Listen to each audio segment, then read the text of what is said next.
Готовлю салат из пекинской капусты с курицей и остро-сладким соусом. Пекинскую китайскую капусту нарезаю крупноватыми кусочками. Чтобы получился салат в китайском стиле, отправляю в миску для смешивания. Сырую морковь сначала нарезаю пластинами, а потом тонкой соломкой. А вы на канале готовим с вами вместе. Половинку репчатой луковицы нарезаю полуперышками. При такой нарезке лук остается более сочным. Свежий огурец нарезаю так же, как и морковь. Сначала пластинами, а потом поперек крупноватыми брусочками.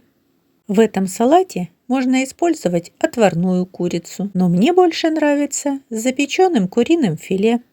К 1 чайной ложке соли добавляю где-то треть чайной ложки черного молотого перца.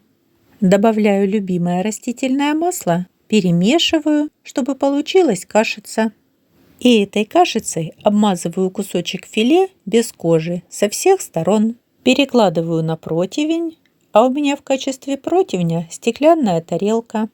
Для маленьких порций очень удобно.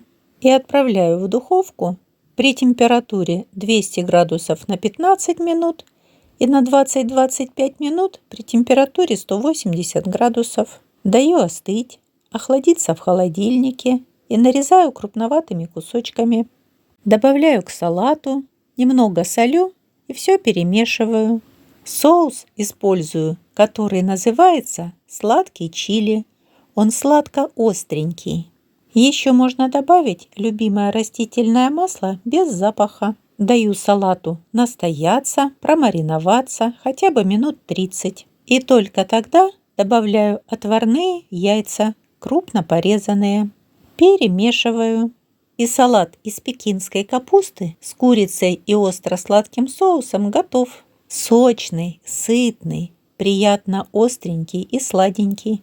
Спасибо за просмотр, лайки, комментарии, подписки и делитесь с друзьями. Приятного аппетита! И готовьте с удовольствием!